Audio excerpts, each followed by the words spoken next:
আমাদের নেতারা স্টেজে আসে, ইদানিং তো আল্লাহ বাঁচাইছে, স্টেজে খালি হচ্ছে নেতা জ্ঞাতে। আল্লাহ যেন আর কিয়ামতের আগে নেতারা স্টেজে না আসে। কি যে ডিস্টার্ব করে তা তোর কোয়ার কায়দা নাই। আইসে চেয়ার ভাইতে বসে, হুজুর এটা বলবেন না, ওটা বলবেন না, সেটা বলবেন না, উনি যে কটা সেই দেয় সেই কটা বলবো। আমি দু একজন আপনি যে শিয়ে দেবেন তা আপনি কেন, আমি চলে যাই। কি যে কুয়ারার দিন চলে গেছে, আল্লাহ বাঁচাইছে। আর যদি কখনো নেতারা স্টেজে আসবে না, স্টেজ হবে উলামায়ে কিরামের। কথা বলেন, ওয়াজের মাঠে এসে কোনো রাজনীতি ওয়াজ করতে দেবো না। আপনি এরকম লোক গুছান দেখেন, আপনার ডাকে কজন বিরিয়ানি খালি হতো, কজন বসায় রাখতে পারবেন না। আল্লাহর রহমতে আমরা খালি মুহি সারা রাত বসায় রাখতে পারি। আর আমাকে গুছাইনি মানুষ, উনি রাজনীতি করবে, ওইসব হবে না। আম্মা বাদ, সব বাদ, ঠিক না? আইসে সালাম দেয় কোন সময়? মাননীয় সভাপতি, মাননীয় সেক্রেটারি, মাননীয় মোহতামিম, মাননীয় আপনারা, মাননীয় বুজিরা, মাননীয় আপারা, সব মাননীয় আসসালামু আলাইকুম। এই সালামের উত্তর দেওয়া না দিলে কোনো গুনাহ নেই। এটা আপনি অজেব তর করছেন। আগে গতি খানিক কইয়ে তারপরে বক্তারাও দেই যে এরকম করে, তারপরে উত্তর একটু কম দিলে কি ব্যাপার, আমি কি কবরস্থানে সালাম দিলাম, তোমার এই ভঙ্গি কইছে কিনা? পুরো মজলিসের থেকে একজন উত্তর দিলে মজলিসের হক আদায় হয়ে যায়, সবার মুখ দিয়ে বলা লাগে না। আবার জাগ ধরে উত্তর চান কে? এই যে আরেক বেদাত চালু করছে। কেউ বলতে আসলে বলবেন যে হুজুর আমরা তো শুনছি উলামায়ে কিরামের কাছ থেকে, এভাবে আপনি সালামের উত্তর কালেকশন করেন কে? এটা সুন্নাত না।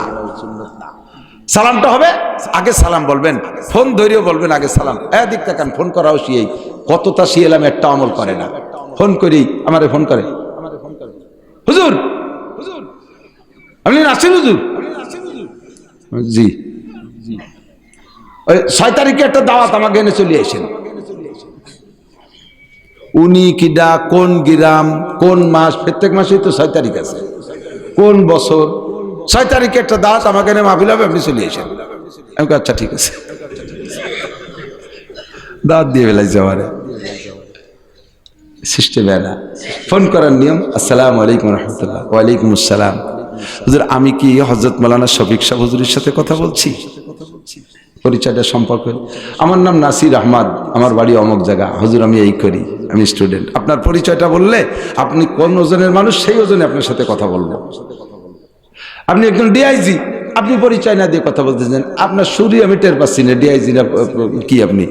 আপনারে গভীর সময় ডিস্টার্ব করেন, আপনি তো ওই সময় উৎপাইতে রয়েছেন। এই হুজুর কোনো সময় আমার রেঞ্জের মধ্যে আসলে ধরে অ্যারেস্ট করবো। আমার সাথে এরকম কথা বলো, আপনার সাথে কেমন কথা বলো, আপনি পরিচয় দেন। আপনি ডাকাত না, আপনি ডাক্তার না, আপনি ইঞ্জিনিয়ার না, আপনি বিজ্ঞানী না, প্রফেসর না, প্রিন্সিপাল না, আপনি চোর, পরিচয় দিয়ে নেবেন আগে। বাপেও যদি ছেলের কাছে ফোন দেন, ছেলেদের কাছে ফোন দেন, বাপে ছেলের কাছে পরিচয় দেবেন, আমি তোমার আব্বু বলছি। ছেলেরাও যদি বাপের কাছে ফোন দাও, প্রত্যেকবার ডেলি 10 বার ফোন দিলে প্রত্যেকবার ফোনের ভিতরে পরিচয় দিতে হবে। আব্বু আমি আপনার বড় ছেলে আব্দুর রহমান বলছি, আব্বু আমি আপনার মেজো ছেলে আব্দুল্লাহ বলছি। কারণ বাইতে বাইতে কণ্ঠে মিল থাকে অনেক সময়, বাপে তা বুড়ো মানুষ টের পায় না। দেখা গেল যে 2 বার মধ্যে দ্বন্দ্ব আছে, 1 বার 2 বার কথাই তো বাপের কাছে কয়, বাপ তো স্পিকার, বাপের কাছে কইছে, বাপ ওই কথা বড় জনরে মনে হয়ে দিয়ে মাইজি জনের যত গুঁড়ো দরবার সব রোগ আছে, এই সবগুলো ও কয় তালি মাইজি জন এই আমার নামে আটাচ্ছে। বাপ তো মনে হচ্ছে যার কথা তার কাছেই করছে। কথা কি বুঝিয়েছে? কথা বলার সিস্টেমে বোর কাছেও যদি ফোন করো তাও পরিচয় দিবা, আমি তোমার স্বামী বলছি, আমি অমকের ছেলেটা, আমি ছেলে মেয়ের একটা বাপের নাম দিয়ে আমি অমকের বাপ বলছি, তাহলে কথা বলতে সুবিধা হবে। পরিষ্কার আসসালামু আলাইকুম রহমতুল্লাহ, কি সুন্দর পদ্ধতি। আল্লাহর পক্ষ থেকে শান্তি আর রহমত আর বরকত তোমার উপরে নাজিল হোক। সালাম কটুক দেবেন তাও আল্লাহ শিখে দিয়েছে, ওয়াইজা হুইয়িতুম বিতাহিয়াতিন ফাহাইয়ু বিআহসানা আও রুদ্দুহা। যদি তোমার কেউ সালাম দেয় তাহলে যতটুক সালাম দিয়েছে তার চেয়ে একটু ভালো করে দাও। কেমন ভালো করে? আপনাকে আমি বলছি আসসালামু আলাইকুম, আপনি উত্তরে একটু ভালো করে দেবেন ওয়া আলাইকুমুস সালাম ওয়া রাহমাতুল্লাহ। আমি যদি বলি আসসালামু আলাইকুম রাহমাতুল্লাহ, আমি এটা বাড়াই দিছি, আপনি আর একটু ভালো করে দেন ওয়া আলাইকুমুস সালাম ওয়া রাহমাতুল্লাহি ওয়া বারাকাতুহু। আমি যদি এবার তিনটাই কই বলে, হাদিসে এই পর্যন্ত আছে আসসালামু আলাইকুম রাহমাতুল্লাহি ওয়া বারাকাতুহু, এবার আপনি আর বাড়াবেন না, এবার আর রুদ্দুহা, যতটুকু আমি বলছি অতটুক ওয়া আলাইকুমুস সালাম ওয়া রাহমাতুল্লাহি ওয়া বারাকাতুহু। আবার অনেকে খানিক কিরামতি দেখায় ওয়া আলাইকুমুস সালাম ওয়া রাহমাতুল্লাহি ওয়া বারাকাতুহু ওয়া মাগফিরাতুহু ওয়া কুদরাতুহু ওয়া জান্নাতুহু ওয়া জাহান্নামুহু ওয়া দাখিলুহু ওয়া খারিজুহু। এই গুটি খানিক কথিত অত পণ্ডিতগিরি দেন যাবেন, এই জায়গায় রুদ্দুহা সমান সমান শেষ। বুঝে আসছে কথা? সবচেয়ে বেশি সালাম পাবে কে? এত বড় একটা সুন্দর দোয়া সবচেয়ে বেশি কাকে করবেন? যে আপনার সবচেয়ে বেশি আপন তাকে। আপনার সবচেয়ে বেশি আপন মা, মারে ঘুরে ঘুরে সালাম দেবেন, মারে ঘুরে ঘুরে সালাম দেবেন। তারপরে আপন আপনার আব্বা, তারে ঘুরে ঘুরে সালাম দেবেন। এই দোয়াগুলো উন্ডা পাক। আব্বা মারে সালাম দিতে লজ্জায় নাক কেটে যায়, রাস্তার বিটাকে ফকা ফক সালাম দেয়। দুনিয়ার রাস্তার বিটাকে সালাম দিয়ে দোয়া দিয়ে ঢেউই দিচ্ছে, বাপে দাঁড়িয়ে ওরা আব্বারে বলে সালাম দেয়। তা কি তোরে লাথি দেয় নাকি? সাড়ে শয়তান মারে বলে সালাম দেয়। বউ তারপরে আপন তারে সালাম দেন। বউ রে কি রে সালাম দেয় কদি দেই, ছেলে মেয়েরে বলে সালাম দিতে হবে। তাহলে যাদের সাথে লেনদেনের সমস্যা আছে তারা হাসবে না? বক্তা বিচার ব্যবস্থার সুন্দর বয়ান করছে, কিন্তু বক্তা নিজে কোথাও বিচার করতে গেলে সে সময় মুটখানি খাইয়ে নেয়। এই ঘটনা যারা জানে তারা যদি মাঠে থাকে হাসাহাসি করবে না? ভালো না লাগলে বেশি বেশি পিড়ি করলে উঠে চলেই যাবে। তাই চিনি তোমারে। বক্তা নিজে পর্দা করে না, সে যদি পর্দার কড়া বক্তব্য দেয় তাহলে বক্তার এই দুর্বলতা জানে যে শ্রোতারা তারা খাইতে চাবে না। মাঝে মাঝে বলি, ফরিদপুর থেকে মাগুরা যাইতেছি, সেই সময় যারা ছিল মানে 25, 20, 22, 23, 24 বছর আগে হবে, সে লোক আছে না মারা গেছে জানি না। বাসের মধ্যে দেখি দাঁতের মাজন বেচে, তো বাসের শব্দও বোঝা যায় না আর ওনারও কথা অস্পষ্ট। তো বুঝতেছি যে দাঁতের মাজন বেচে। তা কাছে ডাইকে এনে কইলাম, চাচা কি আপনি কি বেচেন? কয় যে দাঁতের মাজন বেশি। উপকারিতা কি? কয় এই মাজন দিয়ে দাঁত মাজলি মরা পর্যন্ত দাঁত নড়বেও না পড়বেও না, কোনো রসা মশা কিচ্ছু হবে না। লক্ষ্য করে দেখলাম চাচার মুখে একটা দাঁতও নাই। আমি বললাম যে এই মাজন কি আপনি কতদিন ধরে বেচেন? এই দাঁত আপনার গুলো পড়ার পরের তো শুরু করছেন না আগেই বেচেন? 40 বছর বেশি। আমি বললাম একই কেউ কেনে কোনো বুদ্ধিমান মানুষ বর্তমানে? আমার মতো এতটুক বুদ্ধি যাদের আছে তারা আপনার এই মাজন কিনবে না। আমি বুঝে ফেলাইছি যে মাজনে আপনার দাঁত ঠেকাতে পারে নাই, ওই মাজনে আমার দাঁতও ঠেকাইতে পারবে, ঠিক না? ডাক্তার দায়দের ওষুধ বেচে, আর ফেরিওয়ালা যারা আছে তারা তো গল্প কম মারে না। বিশাল ঝাঁকানাকা বক্তৃতা দিয়ে দাদির ওষুধ বেচতেছে। তার এই জায়গায় এক চাক, এই জায়গায় এক চাক, হাতের এই জায়গায় দিয়ে পৌঁছে গেছে। চোখের সামনে এমন অসুস্থ দায়দের রোগী যদি নিজে হয় ডাক্তার, তাহলে তার কাছে থেকে কোনো বুদ্ধিমান মানুষ দায়দের ওষুধ কিনবে? আল্লাহ পাক রব্বুল আলামিন 2.5-3 লক্ষ নবী রাসূলরে আমাদের জন্য আধ্যাত্মিক ডাক্তার, চারিত্রিক ডাক্তার, সার্বিক ডাক্তারি দিয়ে বক্তা হিসেবে পাঠিয়েছেন। এখন সেই বক্তাদের মধ্যে আর ডাক্তারদের মধ্যে যদি রোগ থাকে আর আমলি দুর্বলতা থাকে, উম্মতরা তাদের ওয়াজ খাবে, ঠিক কিনা? আল্লাহ পাক এই জন্য সব নবী রাসূলদেরকে ছোটবেলা থেকেই তৈরি করে উঠেছে। একটু লক্ষ্য করি, ইউসুফ নবী আলাইহিস সালাতু ওয়াস সালাম নাম তো শুনেছেন, রূপের বর্ণনাও শুনেছেন। কের কাছে না শুনলে আমার কাছে শুনে থাকতে পারেন।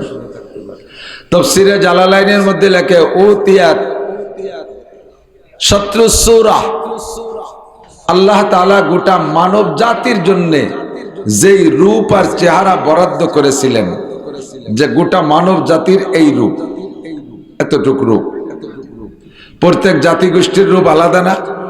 বাঘের রূপ আলাদা, ইলিশ মাছের রূপ আলাদা, শৈল মাছের রূপ আলাদা, শিয়ালের রূপ আলাদা, এমন করে একটা জাতিগোষ্ঠী হিসেবে আলাদা রূপ আছে। তো মানব জাতির জন্য যে রূপটা আল্লাহ তাআলা বাজেট করেছেন, যে এটা টোটাল মানুষকে এই রূপটুক দেব, তার সম্পূর্ণ রূপের অর্ধেক একা ইউসুফ আলাইহিস সালাম দিয়েছে। আল্লাহু আকবার। বাকি আর যে অর্ধেক 8 আনা 50%। এর আবার অর্ধেক ইউসুফ আলাইহিস সালামের দাদি কে আকারে দিয়েছে। তাহলে দাদি পুতায় পেয়ে গেছে 75%, 12 আনা, আর যে 4 আনা তাই আমাকে মধ্যে ভাগ হয়েছে। যত সুন্দরী রূপসী নায়িকা ফাইকা প্রিয়াঙ্কা চোপড়া মোপড়া যা কন ওই 4 আনার একটু আগে পেয়েছে।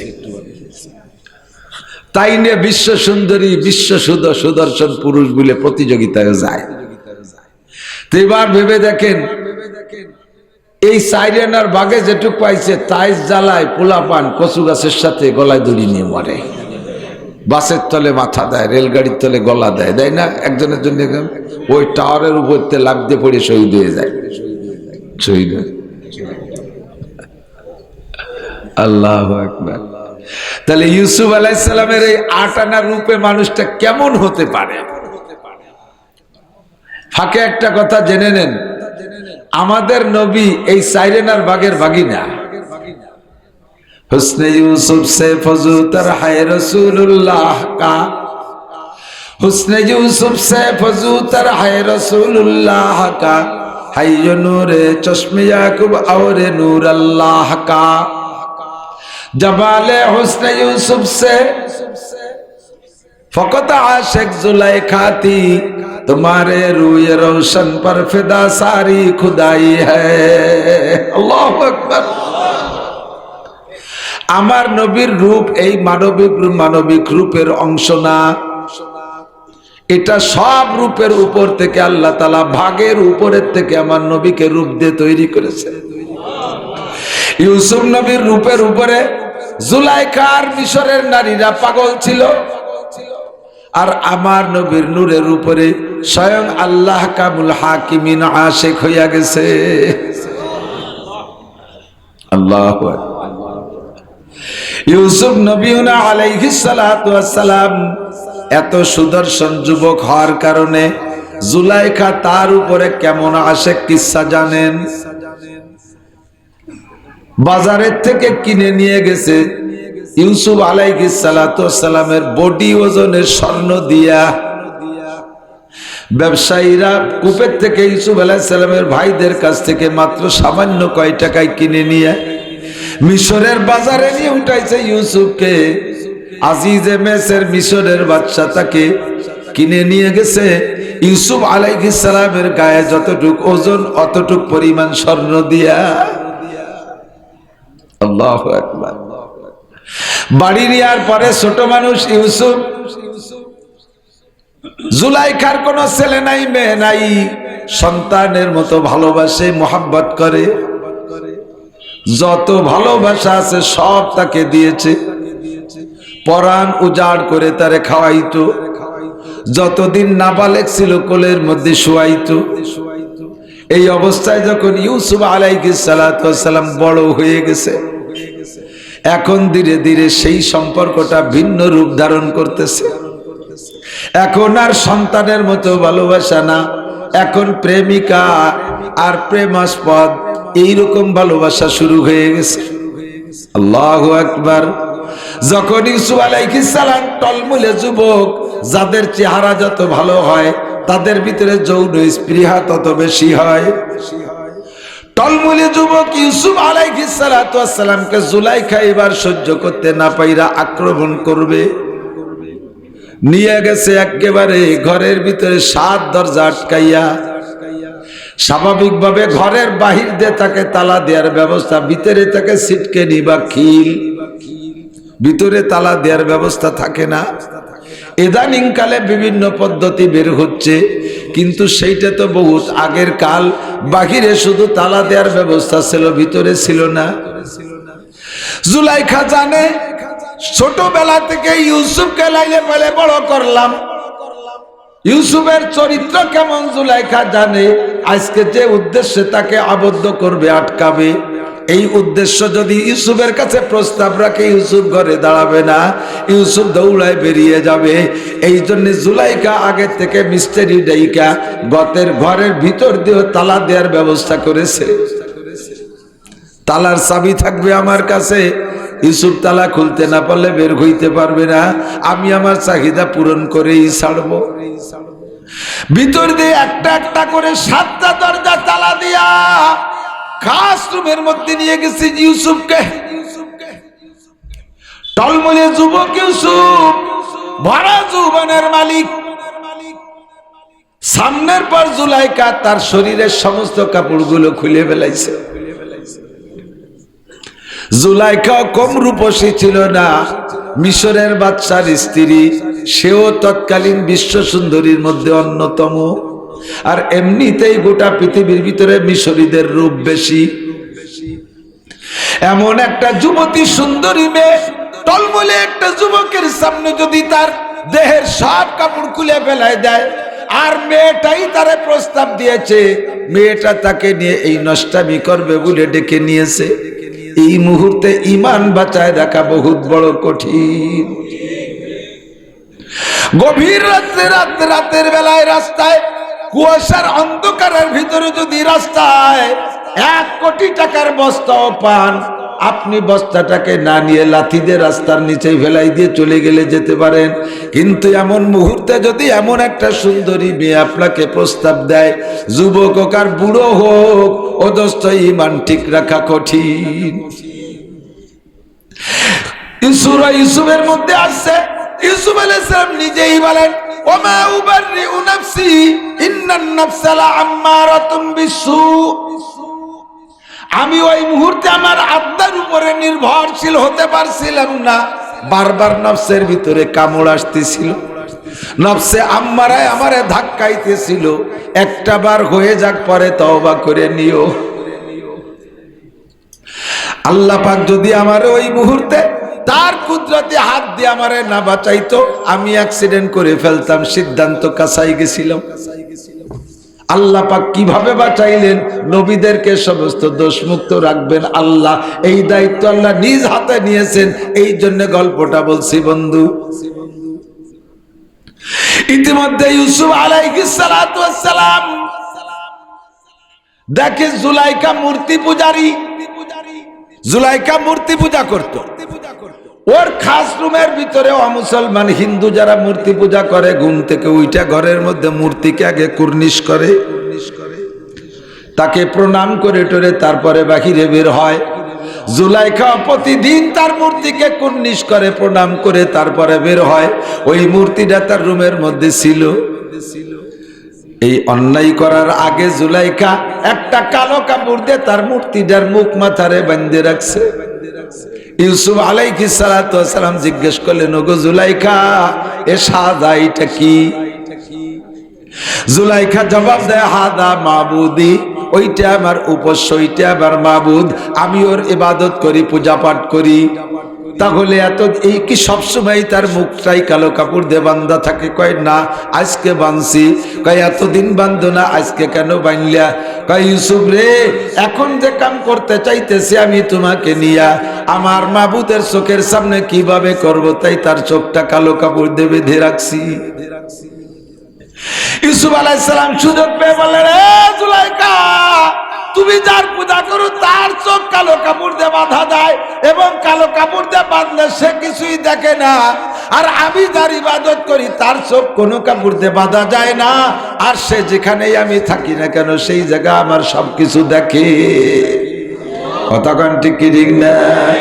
সামিউন বাসির, আমার আল্লাহ শোনেও দেখে। জুলাইখারে, তোমারটার চোখ তুমি কালো কাপড় দিয়ে বেঁধে দেছো, দেখে না? আমারটার চোখ বান্ধা যায় না, সে তো দেখে। তোমারটার সামনে যদি তুমি এই অন্যায় করতে না পারো, আমার মালিকের সামনে কিভাবে করব? জুলাইখা নাসর বান্দি, ইউসুফ আজকে কোনো কথা হবে না, কোনো কথা হবে না। ও কালাত আই তালাক, সবাইকে মন করো না, আজিজে মিসর চলে আসবে, তাড়াতাড়ি কাজে লেগে যাও। ইউসুফ আলাইহিস সালাতু ওয়াস সালাম ইতিমধ্যে দেখে ওই রুমের ভিতরে উনার আব্বাজি ইয়াকুব আলাইহিস সালাম শাহাদত আঙ্গুল কামলায় ধরে বসে রয়েছে। ইউসুফ আলাইহিস সালাম কয়, আমি যেই ঘরে থাকি আমার আব্বা তো জানে না, আমি বেঁচে আছি তাও আমার আব্বা জানে না। ভাইরা বলছে আমারে বাগে খেয়ে ফেলাইছে। আমি এই ঘরের মধ্যে এমন অন্যায়ের দিকে যাইতেছি, আমার পাহারার জন্য আমার আব্বা আসছে। কিভাবে? আমার আব্বা আসে নাই, আমার আব্বাকে আমার আল্লাহ পাঠাইছে। বাপের সামনে সন্তানে এমন অন্যায় করতে পারবে না, আমাকে পাহারা দেওয়ার জন্য আব্বাকে পাঠিয়ে দিয়েছে। আব্বাকে দেখার সঙ্গে সঙ্গে লজ্জায় ইউসুফ আলাইহিস সালাম দৌড় মারছে। আল্লাহর ভয় আর বাপকে দেখে লজ্জা, আল্লাহর ভয় আর বাপকে দেখে লজ্জায় দরজার দিক দৌড় মারছে। আল্লাহ কয় ওয়াল্লাযীনা জাহাদু ফিনা লানাহদিয়ান্নাকুম সুবুলানা ওয়া ইন্নাল্লাহা লামাআল মুহসিনিন। যে আমার রাস্তায় চেষ্টা করে আমি আল্লাহ পাক তাকে সাহায্য করি। চেষ্টা যেখানে শেষ হইয়া যায় আমার রহমত সেখান থেকে শুরু হইয়া যায়। দরজার চাবি ছিল জুলাইখার কাছে। ইউসুফ আলাইহিস সালাম দরজার কাছে আসার সঙ্গে সঙ্গে টাস করে তালাটা খুলে গেল, খট করে দরজাটা খুলে গেল। বের হয়ে গেলেন, এক দরজা খোলার সাথে সাথে চিন্তা করলেন বিনা চাবিতে যখন এক দরজা খুলছে নিশ্চয়ই বাকি দরজাগুলো খুলবে। এক একটা দরজার কাছে যায় আর এক একটা তালা খুলে যায়, এমন করে 7টা দরজা খুলে গেল। ইউসুফ আলাইহিস সালামকে আল্লাহ তাআলা এই নোংরামি থেকে বাঁচাই নিয়ে গেলেন। ইউসুফ নবী হবে পরে উম্মতের সামনে বয়ান করবে। বয়ান করার সময় যাতে কোন উম্মত ইউসুফের চরিত্রের এই নষ্টামির কথা সামনে নিয়ে আলোচনা করতে না পারে, এই জন্য আল্লাহ নষ্টামির থেকে ইউসুফ আলাইহিস সালামকে বাঁচাই নিয়েছেন। কোন নবীকে আল্লাহ তাআলা এমন দোষে দোষী করে নাই। ঠিক না? লম্বা কিসসা, বিশাল লম্বা, কইতে গেলে রাত কেটে যাবে। অবশেষে শেষ টুকু তো ভালো লাগে আমার কাছে। আল্লাহ উলামায়ে কিরামও শুনবেন। আপনারা আমার চেয়ে সবাই বেশি জানেন, তারপরে অনেক সময় অনেক কথা গোপনে অনেক জায়গা পাওয়া যায় যা সেদিকে আপনার নজর পড়ে নাই। এজন্যে জানবেন আমার জেনুইন হাওলা তাফসীরে জালালাইনের সূরা ইউসুফের টিকা পৃষ্ঠা নম্বর মনে নাই, টিকার ভিতরে এই ওয়াকিয়াটা তাফসীরের হাওলা দিয়ে লিখেছেন। ইউসুফ আলাইহিস সালাতু ওয়াস সালাম পরবর্তীতে তো ওখানের পরের ঘটনায় তো জুলাইখার কেসে রাজা বাদশারা নিজেদের পরিবারের বাঁচানোর জন্য কৌশল করে ইউসুফ আলাইহিস সালামের জেলে দিয়ে দিয়েছে। জেলে দেওয়ার পরে কিছুদিন পর ইউসুফ আলাইহিস সালামের রূপ, চেহারা, আমল, লাখ লাখ চাল চলন, উঠা বসা, অল এভরিথিং দেখা জেলখানার যুবকরা বুড়োরা এসে কয় আমার সাথে একটু দোস্ত ফাতাবেন। এই দোস্ত ফাতানোর হিড়িক পড়ে গেছে। আমি আপনারে ভালোবাসি, আই লাভ ইউ, আমি আপনাকে ভালোবাসি। তো ইউসুফ আলাইহিস সালাম কয় আর কেউ আমারে ভালোবাসো না, আর ভালোবাসার দরকার নেই। ছোটবেলায় মা মরে গেছে, ফুফুর কাছে লালিত পালিত হয়েছি, ফুফু আমার এরকম ভালোবাসত। নির্দিষ্ট সময়ের জন্য ফুফুর কাছে ছিলাম, টাইম শেষ হয়ে গেছে। আব্বা কইল যে বুন্ডি, ছোট বুন্ডি আমাকে বুন্ডি কয়, ঠিক আছে নাকি? বুন্ডি আমার ইউসুফরে ফেরত দে। আমার ফুফু আমারে এত ভালোবাসতো, নিজের সন্তানদের চাইতে ভালোবাসতো। এই ফুফু আমারে দেবে না বিদায় কৌশল করিয়া ফুফু আমারে চোর বানাইছে। কি চোর? সেই সময় ওই শরিয়াতের নিয়ম ছিল, চোরের কাছে যদি মাল ধরা পড়ে তাহলে মাল সহ চোররে মালিকরে দিয়ে দিতে হবে। বুঝেননি? আপনি কোনো বাড়ি যে চুরি আসছেন, ধরা পড়ে গেছেন, আপনি যে মাল নেছেন তা তো মালিকের যাবেই, মালিকের দিতে হবে। আপনারও মালিকের গোলাম বানায় দিতে হবে, আপনি আর বাড়ি আসতে পারবেন না। এটা ছিল বিচার। তো ইয়াকুব আলাইহিস সালাম যখন কইছে বুন্ডি আমার ইউসুফরে ফেরত দে, আমি থাকতে পারতেছি না। বুন্ডিও ইউসুফ আলাইহিস সালাম ভাতিজারে এত ভালোবাসছে, দিয়ে থাকতে পারবে না বিদায় তারে চোর বানাইছে। কয় ঠিক আছে যাও, তো তোমার শাল নিয়ে যাও, তোমার শাল আমি তো রাখতে পারবো না। তো ব্যাগ বক যখন গুছাইতেছে বাড়ি, ওনার একটা স্বর্ণের পেয়ালা ছিল, ওইটাই ব্যাগের মধ্যে দিয়ে দিচ্ছে কায়দায়। বাইরবিটা নিয়ে চলে গেছে বাড়ি। যাওয়ার পরে কয়েকদিন পরে বাইরে, ও ভাই যাও দি তোমার শালের ব্যাগের মধ্যে আমার বাটিটা আছে নাকি, আমার সেই সোনার বাটিটা তো পাচ্ছি না। পরে দেয় যে সেই ব্যাগের মধ্যে সোনার বাটি। কয় তোমার শাল আমার বাটি চুরিয়ে নিয়ে গেছে, এখন সে চোরের যে বেছে তাই করো। তার মানে বাটি সহ শালটা ফেরত দাও। ধরাইছে এক বেকায়দা, কয় আমারে ভালো আর কেউ বাঁচিস নে, প্রথম ভালোবাসছে আমার ফুফু, সে আমারে চোর বানাইছে। তারপরে ভালোবাসছে আমার আব্বা। আব্বা ভালোবাসার কারণে বাইরে আমারে মারার জন্য কূপের মধ্যে ফেলাইছে, 2 নম্বর ভালোবাসা। 3 নম্বর ভালোবাসছে আমার জুলাইখা, ওর ভালোবাসার কারণে আজকে আমি জেলে। তোরা আর কেউ ভালোবাসিস না, পরে ভাসি হয়ে যাবানি, আর আমার ভালোবাসার দরকার নেই। আল্লাহু আকবার। সময় মতো আল্লাহ তাআলা কুদরতি কায়দা ইউসুফ আলাইহিস সালামকে বের করে দিয়েছে। আমার ওয়াজ কিন্তু অন্যদিকে এসে গেল, বক্তাকে সিস্টেম খারাপ লাগতেছে নি? আপনাদের কাছে কষ্ট আছে বলতে গেলেই ভালো লাগে। তো ইউসুফ আলাইহিস সালাতু ওয়াস সালাম পরবর্তীতে যখন বের হলেন, তো লম্বা কিসসা, বের হইছেন উনি সর্বপ্রথম খাদ্যমন্ত্রী হইয়া। কি মন্ত্রী? খাদ্যমন্ত্রী হয়ে বেরোইছে। খাদ্যমন্ত্রী হয়ে বেরোইয়া কিছুদিন খাদ্যমন্ত্রী থাকার পরে এরপরে আল্লাহ তাআলা সুযোগ করে দিয়েছেন, আজিজে মিসর মিশরের বাদশা ইন্তেকাল করছে, সকলের সম্মতিক্রমে একেবারে কোনো বিরোধী দল ছিল না, এক বাক্যে ইউসুফ আলাইহিস সালাম প্রেসিডেন্ট। বলবেন না সুবহানাল্লাহ? এক বাক্যে প্রেসিডেন্ট হয়ে গেছে। তো প্রেসিডেন্ট হওয়ার পরে এরপরে ইউসুফ আলাইহিস সালাম বিয়ে শাদিও করছে, ইত্যাদি ইত্যাদি। বাপ ভাই সব মা বাপ যারা ছিল ওনাদেরকে সবাইকে নিয়ে গেছেন, মিশরেই বাসিন্দা করে দিয়েছে। জুলাইখার স্বামী তো নাই, এখন স্বামী না থাকলে তো উনিও রানী থাকলেন না, উনিও সরকারি বাসভবন থেকে বের হয়ে চলে গেছেন। যাইয়া সোনা দানা জীবন করে যা কামাই করছিল সব নিয়েই গেছে। যাইয়া একটা ঘর বিল্ডিং বানাইছে সুন্দর করে, সেখানে বসবাস করতে করতে করতে করতে দীর্ঘদিন বসবাস করতেছে। এর মধ্যে আর ইউসুফ আলাইহিস সালামের সাথে যোগাযোগ নাই, কিন্তু সারাটা জীবন ইউসুফ আলাইহিস সালামের জন্য কাঁদতে আছে। আল্লাহ কি দেখলাম, কি পাইলাম না, কি হাতে করে পালিয়ে পুষে ছুটে গেল, স্বামীও চলে গেল, ইউসুফরেও পেলাম না। এই ইউসুফের জন্য কাঁদতে কাঁদতে চোখের পাওয়ার শেষ, কিচ্ছু দেখে না, বুড়ি হয়ে গেছে, চোখের উপরের এই পুতুলিটা ঝুলিয়ে এই পর্যন্ত এসে চোখ ঢেকে গেছে।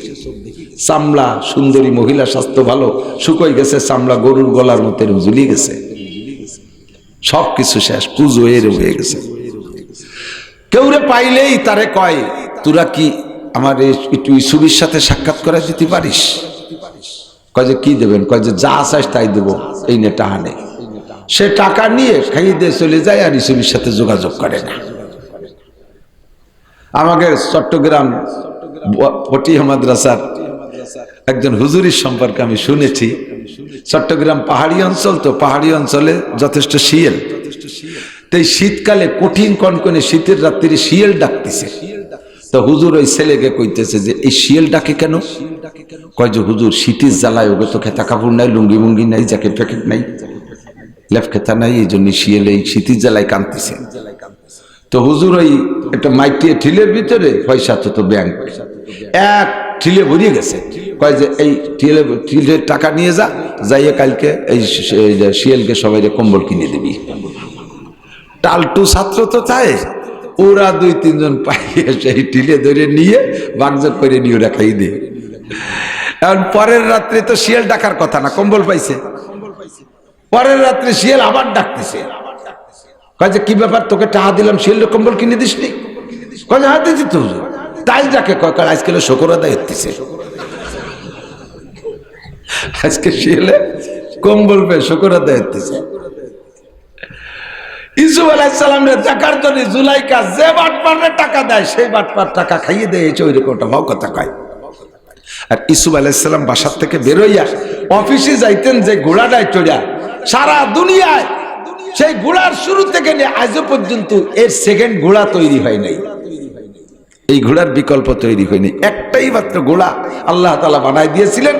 ওই ঘোড়াটা যখন এমনি থাকতো, স্বাভাবিক শ্বাস প্রশ্বাস, যখন ইউসুফ আলাইহিস সালাম পিঠের উপরে বসতেন সওয়ার হওয়ার জন্য, দৌড়ানোর জন্য, তখন ওই ঘোড়াটার নাক দিয়ে একটা আওয়াজ বের হতো, 3 মাইল দূর থেকে শোনা যেত। আমাদের নেতারা আসে, দেখেন না, নেতাকে গাড়ি দিয়ে ইউসুফ আলাইহিস সালামের ঘোড়ার শব্দ বাইর হয়, কু কু কু কু করতে চাস। আল্লাহু আকবার। ইউসুফ আলাইহিস সালামের এই ঘোড়ার আওয়াজ 3 মাইল দূরত্বে শোনা যাইত। তো জুলাইখা লাস্টে নিজের ঘর বাড়ি ফেলাইয়া রাস্তার পাশে, যেই রাস্তা দিয়ে ইউসুফ আলাইহিস সালাম যায়, সেই রাস্তার পাশে একটা সাবলা বাঁধে ওই জায়গা অপেক্ষা করতেছে যে ইউসুফ এখান দিয়ে যায়, বিয়ে তো আর হবে না, এখন যে চেয়ার আমার যা অবস্থা হয়ে গেছে, ইউসুফ তো আর আমার বিয়ে করবে না। তো ইউসুফরে যদি মারার আগে একটা নজর দেখতে পারতাম, বাটপাড়া তো সব টাকা পয়সা খাইয়ে শেষ করে বেলাইছে, কারণ আমার পয়সা করিও কিছু নেই, শেষকালে দেখি নিজের চেষ্টায় পারি নাকি। এইভাবে যাইয়া ওখানে বসে অপেক্ষা করে, আর ওই মূর্তিটা সেটা সাথে আছে, দিন রাত ভরে সনাম সনাম সনাম সনাম সনাম আরিনি ইউসুফ, সনাম আরিনি ইউসুফ। সনাম মানে মূর্তি, দেবতা।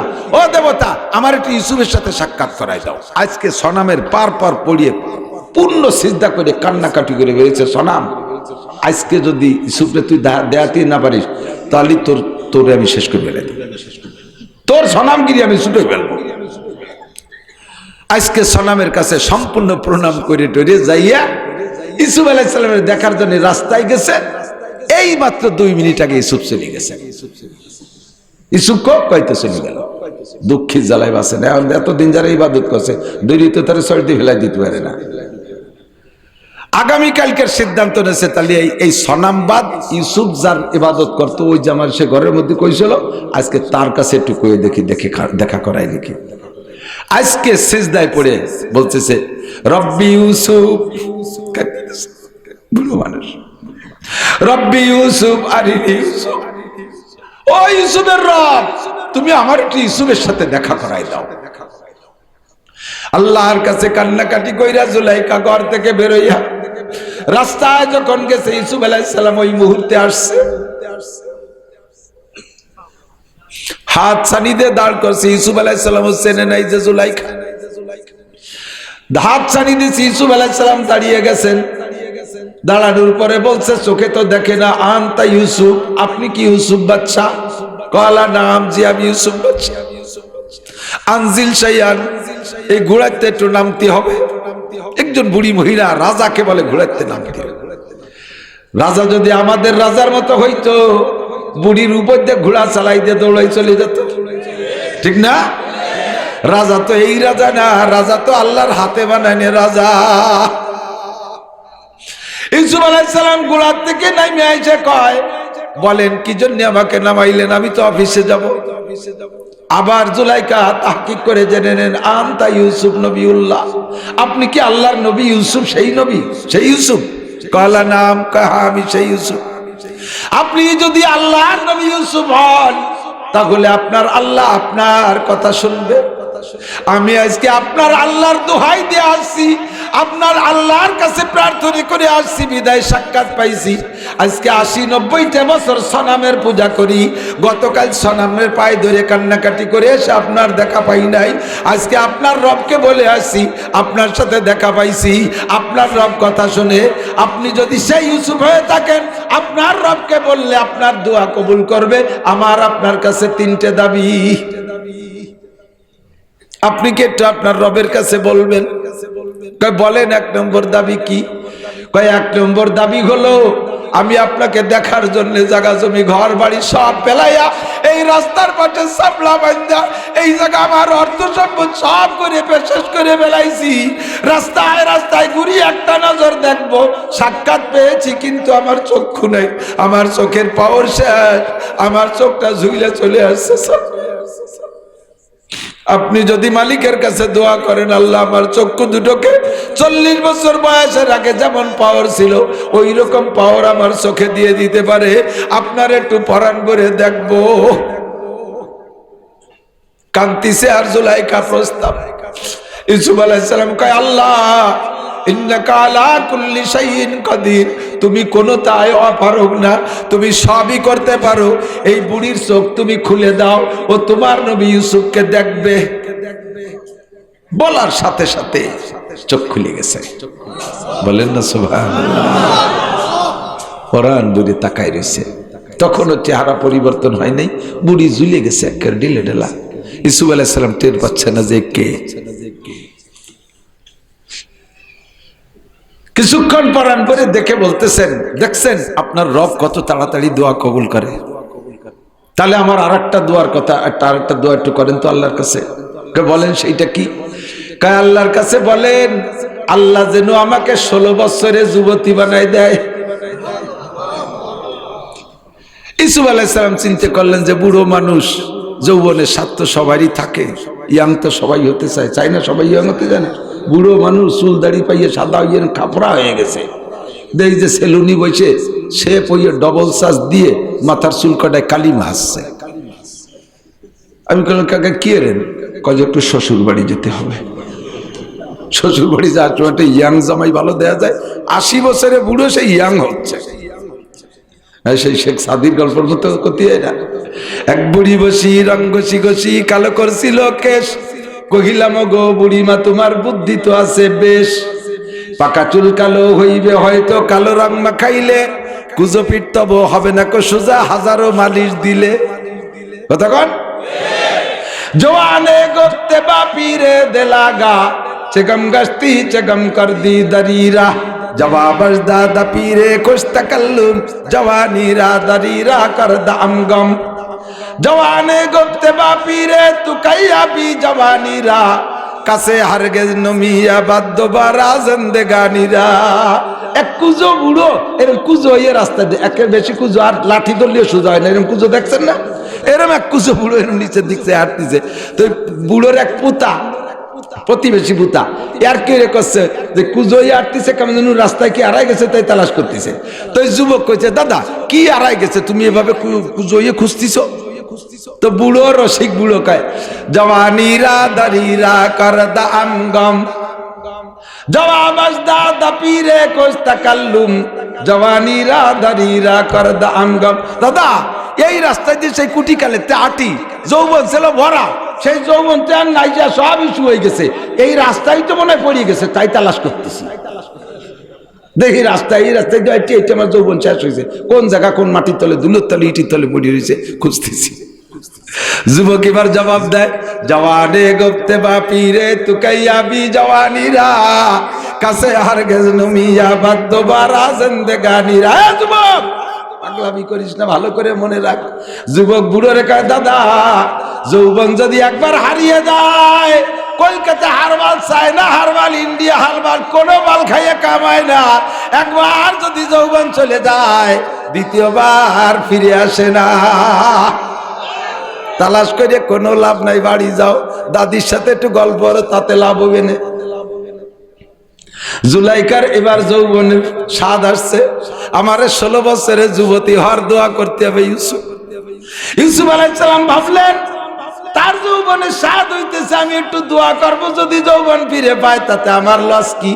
রব্বানা আয় মেহেরবান আল্লাহ, তুমি ক্ষমতা আছে, তুমি এই মহিলাটাকে যুবতী বানায় দাও। বলার সাথে সাথে সেকেন্ডের মধ্যে কোনো অপারেশনে যা লাগে নাই, প্লাস্টিক সার্জারিতে যা লাগে নাই, কোনো সোনো ক্রিম মাখানো লাগে নাই। আল্লাহু আকবার, একেবারে সেকেন্ডের মধ্যে জুলাইকার সেই মূল রূপে ফিরে আইছে।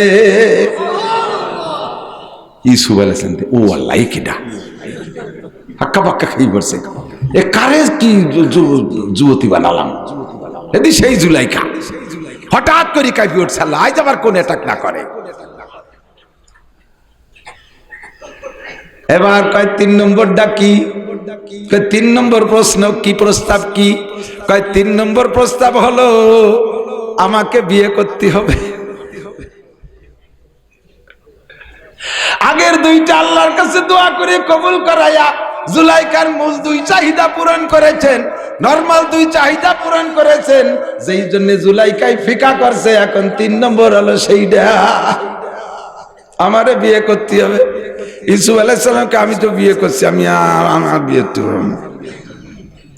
কয় না করতে হবে। জুলাইখার এই পিড়ির ভিতর আল্লাহ জিব্রাইল আলাইহিস সালামকে পাঠায় দিয়েছে, কন্যা সুবহানাল্লাহ। জিব্রাইল আলাইহিস সালাম আইসে কয় ইউসুফ আল্লাহ পাক আপনাকে অনুমতি দিয়েছে জুলাইখারে বিয়ে করার। ইউসুফ আলাইহিস সালাম জিব্রাইলের কাছ থেকে খবর শুই না, এই মানুষের মধ্যে তো হয় না, খাদেম দিয়ে কয় খাদেম তুমি এই মহিলারে বাড়ি নিয়ে যাও। ওনার বাড়ি পাঠায়, আমি অফিস করে আসি, বিকেলে সমাধান হবে। প্রস্তাবক দিয়েছে কে? আল্লাহ পাক রায়বাড়ি করাইছে জিব্রাইলকে দিয়া, প্রস্তাব তো জুলাইখারই। বাড়ি পাঠাই দিয়েছে, বাড়ি পাঠাই, আমি অফিস করে আসি বিকেলে। তো জুলাইখা কয় বাড়ি যাবেন একটু পরে, আসুক উনি আসুক, আমি তো তোমার সাথে যাব, আমার বাসা দিয়ে একটু ঘুরিয়ে যাই। কেন বাসায় যাবেন? কেন রাজার বাসায় যাবেন? ঝুপড়ির মধ্যে যাবো কেন? যাবো, একটা পানিশমেন্ট আছে। ওই সনাম রে আমি ওর ঠ্যাঙা টজি আনতে যাই, সে আনতে দেবো আজকে। রুমি যাইয়ে ঠ্যাং দৌড়িয়ে পাথরের সাথে দমা দম পানি, এখন তো গায়ে শক্তি হয়েছে যুবতী। শয়তান, 90টা বছর তোর পিছনে কানছি, আমার ইউসুফের সাথে তুমি দেখা করতে পারলি না। আর ইউসুফের রবকে একবার বলছি দেখা তো করাই দিয়া, আমার যৌবন ফিরে দিয়েছে, চক্ষু ফিরে দিয়েছে, তোর দ্বারা কিছু সম্ভব না।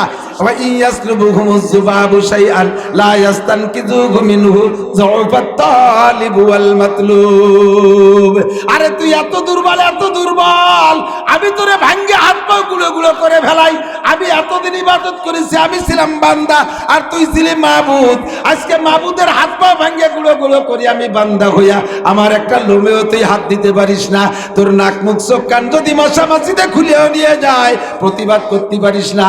আমি এতদিন ভুলের মধ্যে ছিলাম, আল্লাহ আমারে হিদায়াত দিয়েছে, তোরে আমি জাহান্নামে পাঠাই দে, তারপরে ইউসুফের বাড়ি যাব।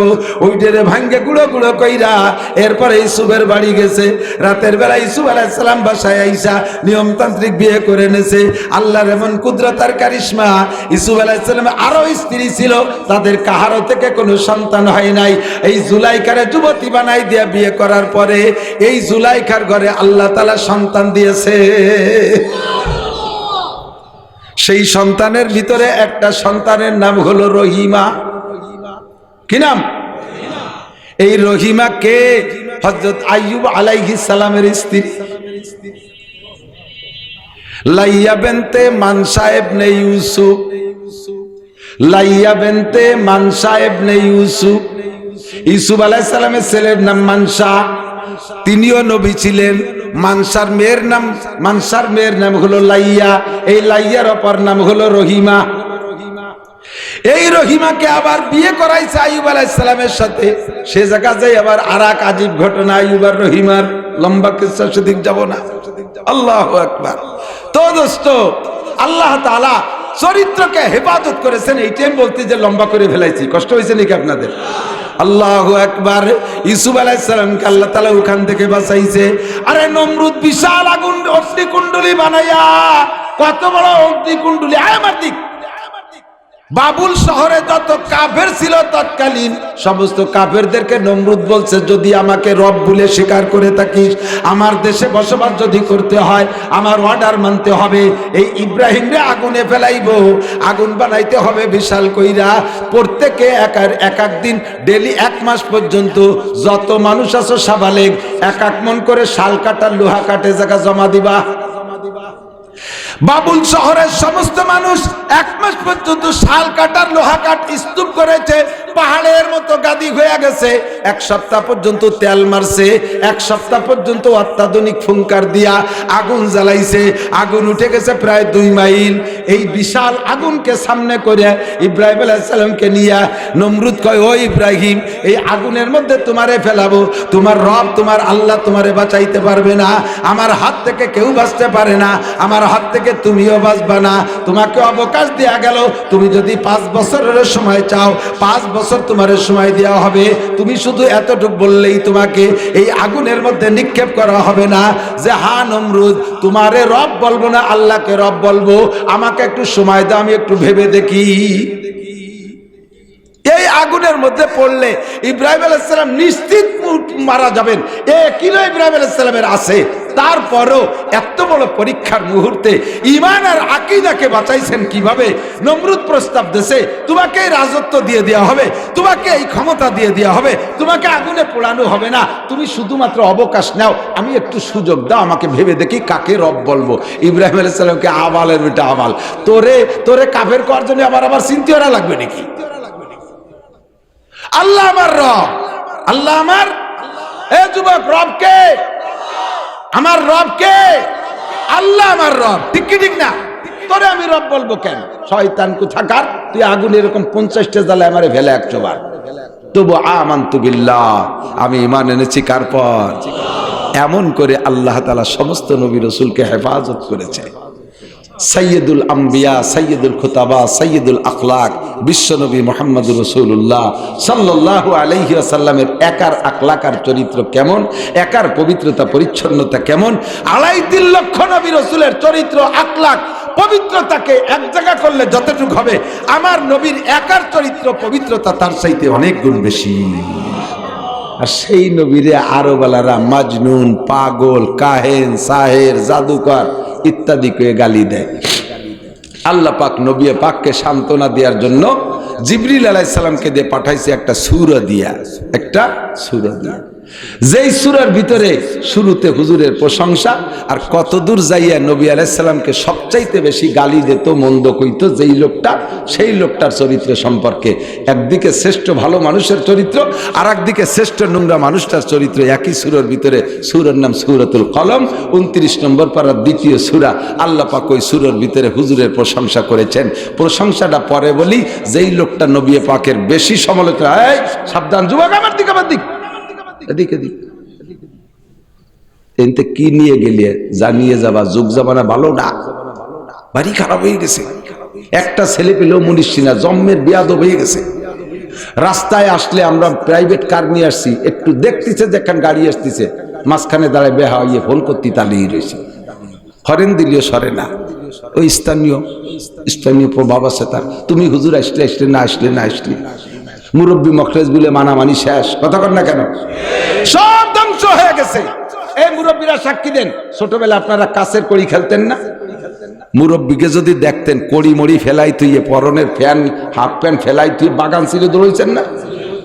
হ্যাঁ, যখন বিড়ি খাওয়া শুরু করলেন, প্রথম বিসমিল্লাহ কয়ে যে সময় তো বিড়ি শুরু করছেন, সে সময় একটু একটু আগানে বাগানে ফলাই ফলাই খাতেন না? মুরব্বীরা যদি দেখতেন যে বিড়ি দেখে ফেলাইছে, ফেলাই থুয়ে দড়ি মারতেন না? আর এখন কি হয়েছে, ছেলেতে আব্বার কাব্বার সিগারেট আছে, কতক্ষণ ধ্বংস হয়ে গেছে, ধ্বংস। আর এই বছরের থেকে আমার বিশাল ভয় লাগতেছে, এই বছরের থেকে বিশাল ভয় লাগতেছে, সারা বাংলাদেশের সমস্ত ছাত্ররা সামনে আর ভালো হওয়ার কোনো সম্ভাবনা নাই। উস্তাদরে মারবে, আব্বারে মারবে, মুরব্বীকে মারবে, তাদের হাত লম্বা হয়ে গেছে, ছাত্ররা লাগামহীন হয়ে গেছে। ও যুবক, যদি ভালো হতে চাও, যদি জান্নাতি যুবক হতে চাও, নবীদের আখলাক শোনো, নবীদের চরিত্র শোনো। আল্লাহ, যেই ছেলেটা বিয়াদবি করবা, বিশেষ করে আলেমুল আমাদের সাথে, ধর্মের সাথে, তার একটা সার্টিফিকেট এই কোরআন শরীফে, এই সূরা কলমের মধ্যে আল্লাহ তাআলা দিয়ে দিয়েছে।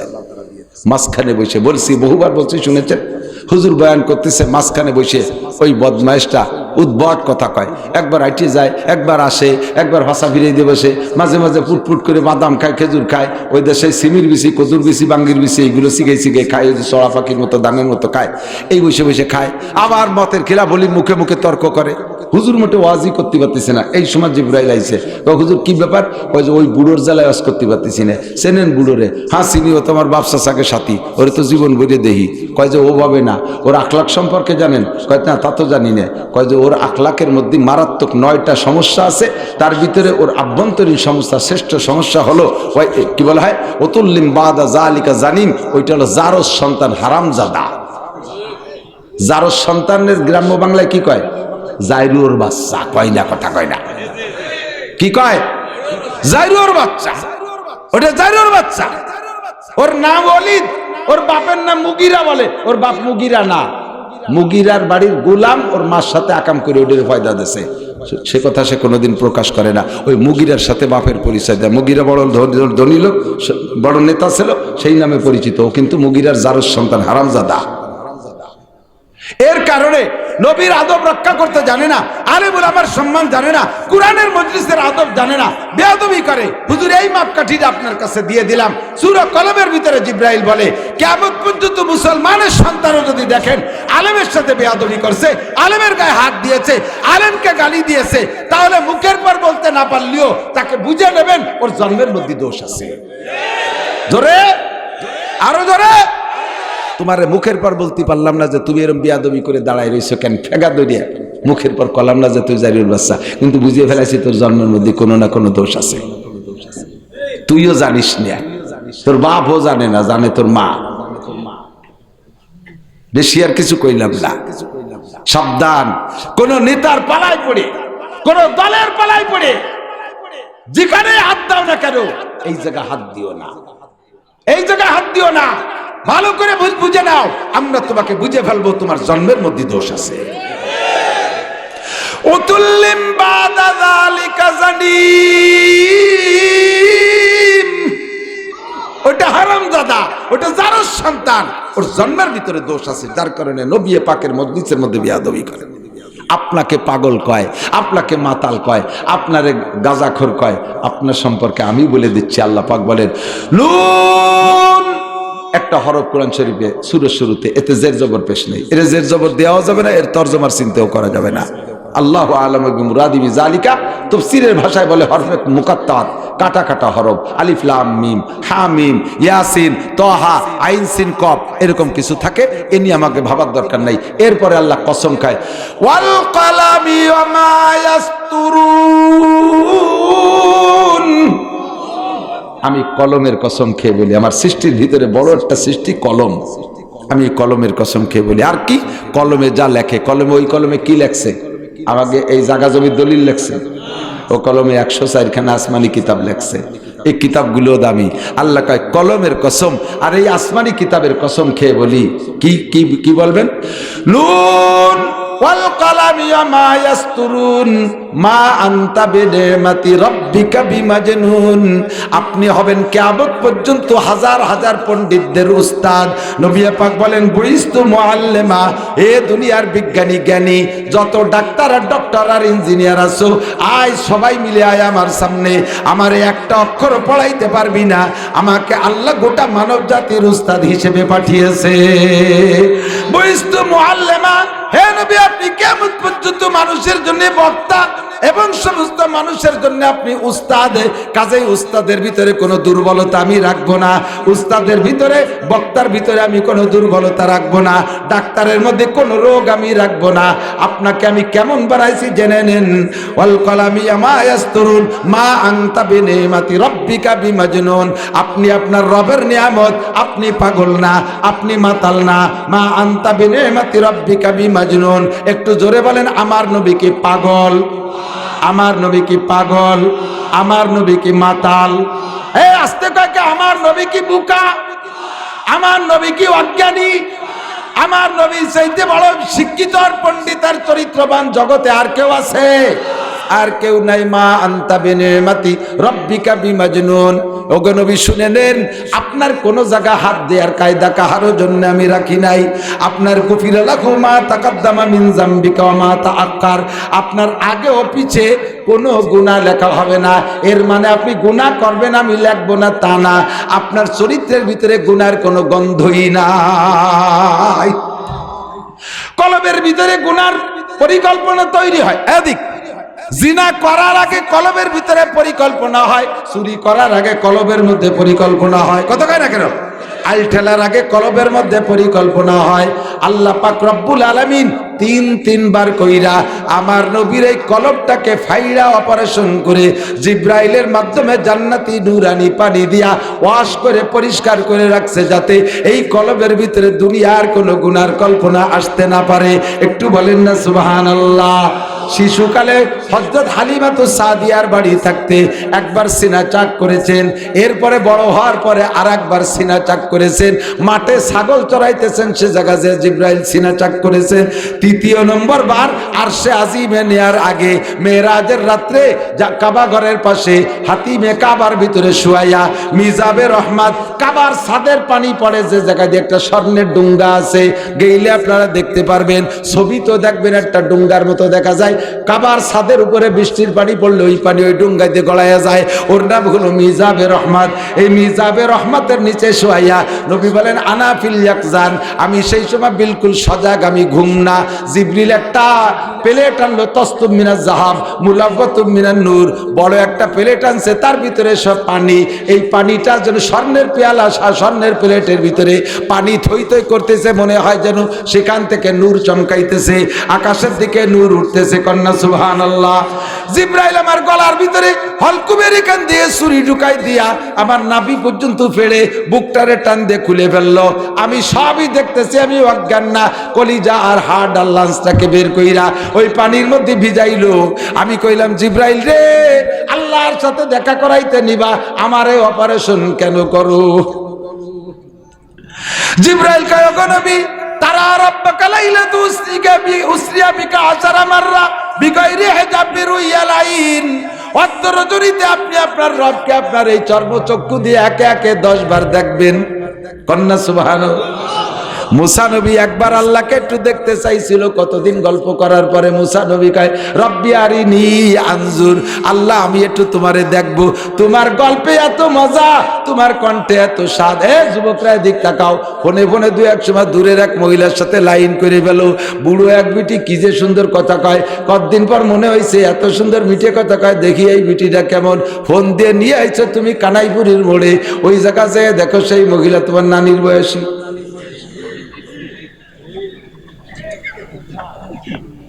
অ্যাক্সিডেন্ট হয় কি হয় না, বহু খবর আমি জানি। আল্লাহু আকবার। মুসা নবী দীর্ঘদিন পর্যন্ত আল্লাহর সাথে প্রেম গল্পে আবদ্ধ। কয় রব্বি আরিনি, আল্লাহ তোমার কণ্ঠ এত মজা, তোমার চেহারায় কত মজা, একটু দেখবো। মুসাকে আল্লাহ বললেন, ক্বালা লান তারানি, ও মুসা আমারে দেখে সহ্য করতে পারবা না? কয় আল্লাহ পারবো। আল্লাহ কয় ওয়ান টেস্ট, সামান্য একটু নূর এই তুর পাহাড়ের উপরে রাখবো। ফাইন ইস্তাকাররা মাকানাহু ফাসাউফা তারানি, ওইটুক দেখে সহ্য করতে পারলে এরপরে পুরো নূর দেখাবো। ফালাম্মা তাজাল্লা রাব্বুহুল জাবাল, আল্লাহ পাক সামান্য একটু নূর যখন তুর পাহাড়ের উপরে রাখছে, জালাহু দাক্কা ওয়া কাররা মুসা সাইকা, পাহাড়টা টাস করে ফাইটা ছাই হয়ে সুরমা হয়ে গেছে। আর মুসা নবী এক ঝলক দেখে অজ্ঞান হয়ে পড়ে গেছে। জিব্রাইল নবীকে বললেন, ওগো নবী, মুসা নবী আর টুক নূর দেখা বেহুশ হয়ে পড়ে গিয়েছিলেন। আজকে আপনি আপনার রবের নূর পরিপূর্ণ সম্পূর্ণ দেখবেন। একবার না, দুইবার না, একে একে 10 বার। আপনার বাল্বটা ছোট, আল্লাহর পাওয়ার বড় বেশি। আল্লাহর 33,000 ভোল্টেজের পাওয়ারের সাথে আপনার 50 ওয়াটের বাল্বটা লাগাই দিলে টাস করে ফাইটে ছাই হয়ে যাবে। এই পানির ভিতরে আপনার কলিজা ভিজাইয়া, আল্লাহর দেওয়া নূরের পানির মধ্যে কলিজা ভিজাইয়া এই কলিজাটার ভিতরে পাওয়ার দেই, যাতে ওই 33,000 ভোল্টেজের সাথে সাক্ষাৎ করার সময় ওই হোল্ডারে লাগাই দিলে ফাইটে চৌচির হইয়া না যান। আল্লাহ আমার নবী মুহাম্মদুর রাসূলুল্লাহর কলবের ভিতরে কোনো গুনার গন্ধ আসে নাই। ঠিক কি ঠিক না? এরপরে আল্লাহ পাক বলেন, ওয়া ইন্না লাকা লাআজরান গায়রা মামনুন। হে দুনিয়ার কাফের মুশরিক বেঈমানের দল, তোরা জীবন ভরে আমার নবীকে গালি দিলে, আমার নবী সমালোচনা করলে, আমার নবীর চুল পরিমাণ কোনো কম হবে না। কথা কোন ঠিক কি ঠিক না? তোদের সমালোচনায় কিছু আসে যায় না। আমার নবীর চরিত্রের সার্টিফিকেট দিয়েছেন আমার আল্লাহ। ওয়া ইন্না লাকা লাআজরান গায়রা মামনুন, আপনার জন্য আমার পক্ষ থেকে অপরিসীম প্রতিদান রয়েছে, অপরিমাণ পুরস্কার রয়েছে। 1 নম্বর পুরস্কার শুনে নেন, ওয়া ইন্নাকা লাআলা খুলুকিন আযীম, আপনি সর্বোত্তম চরিত্রের অধিকারী। সুবহানাল্লাহ, ভাইরাল হই নিয়ে দিক এত তা ভাইরাল হয়, সুবহানাল্লাহ সে আইতে পারে নাই। আর একবার আমার নবী সর্বোত্তম চরিত্রের অধিকারী। সুবহানাল্লাহ। এর কয় খুলুকে আজিম। আখলাক 3 প্রকার। কয় প্রকার? ভালো আখলাক 3 প্রকার। খুলুকে হাসান, খুলুকে কারিম, খুলুকে আজিম। খুলুকে হাসান মুসা আলাইহিস সালামের আখলাক। এ কারে কয়? জাযাউ সাইয়্যাতিন সাইয়্যাতুম মিসলুহা, যদি কি আপনার একটা চর দেয়, সমপরিমাণ একটা চর দিয়ে আসবেন, এতে সগীরে কবিরে কিছু হবে না। যদি আপনারা কেউ সুরের বাচ্চাকে গালি দেয়, আপনিও তারে দিয়েন, তাতে কোনো সগীরে কবিরে না। ও দেশে বিদে আপনি দেশে ফেরত হয়ে গেছে, সমান সমান হয়ে গেছে। ঠিক আছে? এটা মুসা আলাইহিস সালামের স্বভাব ছিল। উনি কেউ খালি হাতে জাতি দেন, ওনার কেউ মারতে আসেনি। আজরাইল এসে কয় তোমারে মারতে আসি, ফাজারাবা লাইনি, বক্সিং দিয়ে চোখের টাকা নাইরে ফেলে দিয়েছে। শত্রুরে যেমন সেরকমটা দিয়ে দিছে। এটা হলো মুসা আলাইহিস সালামের আখলাক। এর নাম খুলুকে হাসান, ভালো চরিত্র। এটা খারাপ না, তবে মাইদা দেবেন হিসেব করে।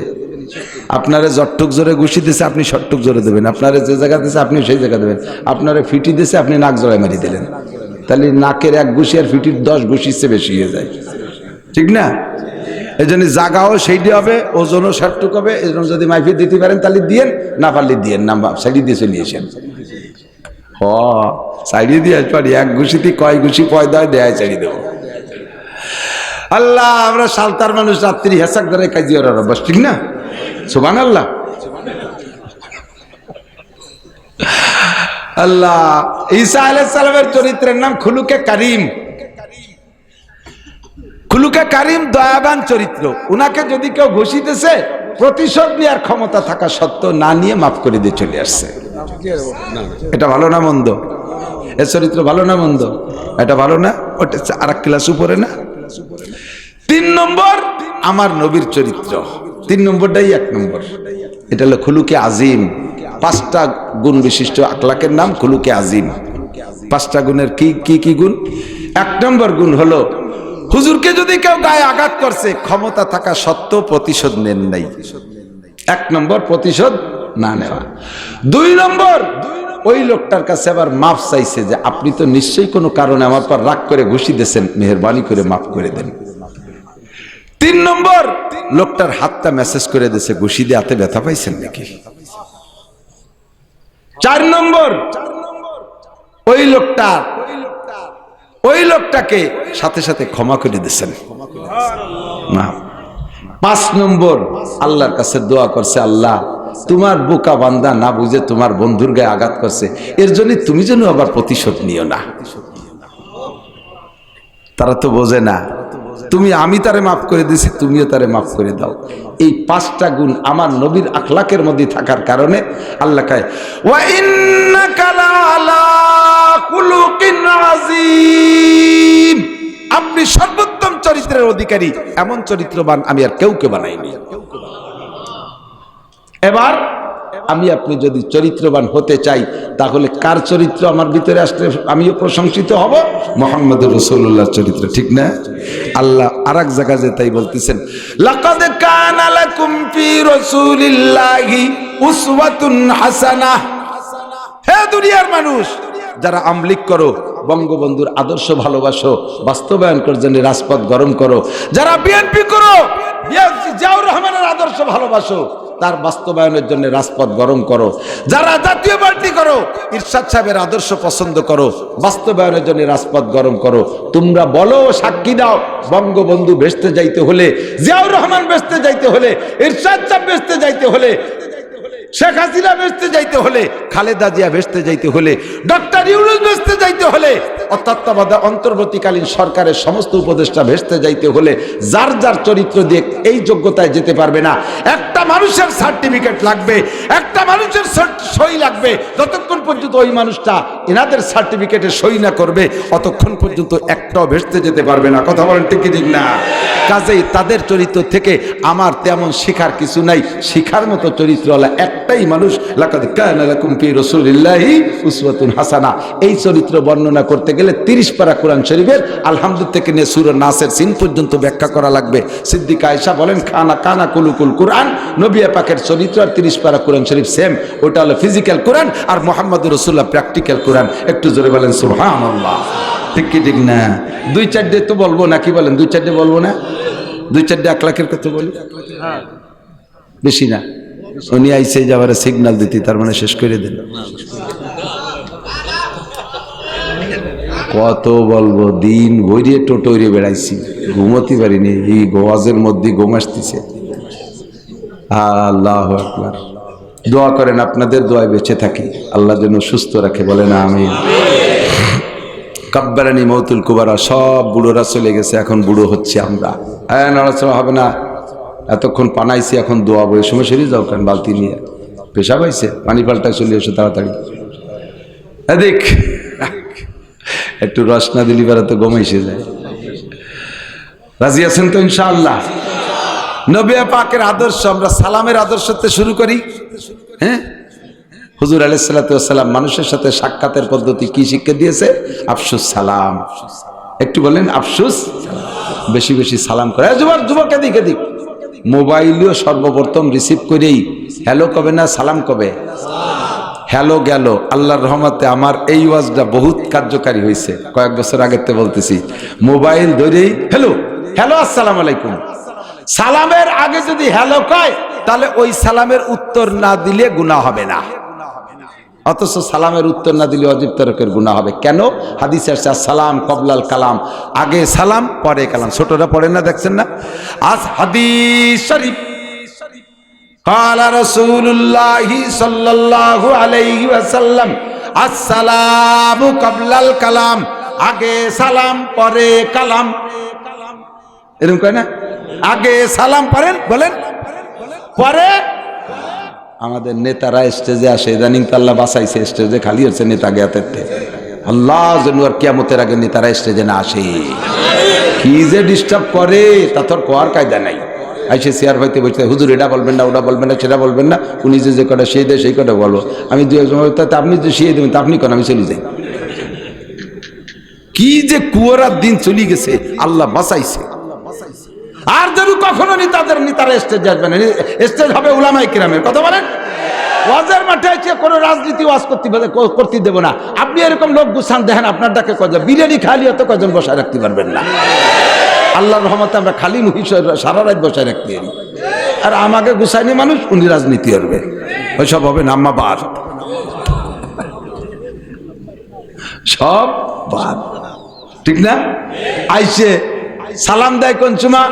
মাননীয় সভাপতি, মাননীয় সেক্রেটারি, মাননীয় মোহতামিম, মাননীয় আপনারা, মাননীয় বুজিরা, মাননীয় আপারা, সব মাননীয় আসসালামু আলাইকুম। এই সালামের উত্তর দেওয়া না দিলে কোনো গুনাহ নেই। এটা আপনি অজীব তরক আছেন। আগে গতিখানি কইয়ে তারপরে বক্তারাও দেই যে এরকম করে, তারপরে উত্তর একটু কম দিলে কি ব্যাপার, আমি কি কবরস্থানে সালাম দিলাম, তোমার এই ভঙ্গিত্ব কইছে কিনা? পুরো মজলিসের থেকে একজন উত্তর দিলে মজলিসের হক আদায় হয়ে যায়, সবার মুখ দিয়ে বলা লাগে না। আবার জাগ ধরে উত্তর চান কে? এই যে আরেক বেদাত চালু করছে। কেউ বলতে আসলে বলবেন যে হুজুর আমরা তো শুনছি উলামায়ে কিরামের কাছ থেকে এভাবে আপনি সালামের উত্তর কালেকশন করেন কে? এটা সুন্নাত না। সালামটা হবে আগে সালাম বলবেন, ফোন ধরেও বলবেন আগে সালাম। এদিক তাকান, ফোন করাও শিয়েই কতটা শিয়েলাম, একটা আমল করে না। ফোন করি, আমারে ফোন করে, হুজুর আপনি আসেন? হুজুর জি, ওই 6 তারিখে একটা দাওয়াত আমাকে এনে চলে আসেন। উনি কিডা, কোন গ্রাম, কোন মাস? প্রত্যেক মাসেই তো 6 তারিখ আছে। কোন বছর? 6 তারিখে একটা দাওয়াত আমাকে এনে মাহফিল হবে, আপনি চলে আসেন। আমি আচ্ছা ঠিক আছে, দাওয়াত দিয়ে ফেলাইছে আমারে। সিস্টেমে না ফোন করার নিয়ম, আসসালামু আলাইকুম রহমতুল্লাহ। ওয়ালাইকুম আসসালাম। হুজুর আমি কি হযরত মাওলানা শফিক সাহেব হুজুরের সাথে কথা বলছি? পরিচয়টা সম্পর্ক, আমার নাম নাসির আহমদ, আমার বাড়ি অমুক জায়গা, হুজুর আমি এই করি, আমি স্টুডেন্ট। আপনার পরিচয়টা বললে আপনি কোন ওজনের মানুষ সেই ওজনে আপনার সাথে কথা বলবো। আপনি একজন ডিআইজি, আপনি পরিচয় না দিয়ে কথা বলতেছেন, আপনার সুরি আমি টের পাচ্ছি না ডিআইজি না কি। আপনি আপনারে গভীর সময় ডিস্টার্ব করেন, আপনি তো ওই সময় উৎপাইতে রয়েছেন। এই হুজুর কোনো সময় আমার রেঞ্জের মধ্যে আসলে ধরে অ্যারেস্ট করবো। আমার সাথে এরকম কথা বলো, আপনার সাথে কেমন কথা বলো, আপনি পরিচয় দেন। আপনি ডাকাত না, আপনি ডাক্তার না, আপনি ইঞ্জিনিয়ার না, আপনি বিজ্ঞানী না, প্রফেসর না, প্রিন্সিপাল না, আপনি চোর। পরিচয় দিয়ে নেবেন আগে। বাপেও যদি ছেলের কাছে ফোন দেন, ছেলেদের কাছে ফোন দেন, বাপে ছেলের কাছে পরিচয় দেবেন, আমি তোমার আব্বু বলছি। ছেলেরাও যদি বাপের কাছে ফোন দাও, প্রত্যেকবার ডেলি 10 বার ফোন দিলে প্রত্যেকবার ফোনের ভিতরে পরিচয় দিতে হবে। আব্বু আমি আপনার বড় ছেলে আব্দুর রহমান বলছি, আব্বু আমি আপনার মেজো ছেলে আব্দুল্লাহ বলছি। কারণ বাইতে বাইতে কণ্ঠে মিল থাকে অনেক সময়, বাপে তা বুড়ো মানুষ টের পায় না। দেখা গেল যে 2 বার মধ্যে দ্বন্দ্ব আছে, 1 বার 2 বার কথাই তো বাপের কাছে কয়, বাপ তো স্পিকার, বাপের কাছে কইছে, বাপ ওই কথা বড় জনের মনে হয়ে দিয়ে মাইজি জনের যত গুঁড়ো দরবার সব রোগ আছে, এই সবগুলো ও কয় তালি মাইজি জন এই আমার নামে আটাচ্ছে। বাপ তো মনে হচ্ছে যার কথা তার কাছেই করছে। কথা কি বুঝিয়েছে?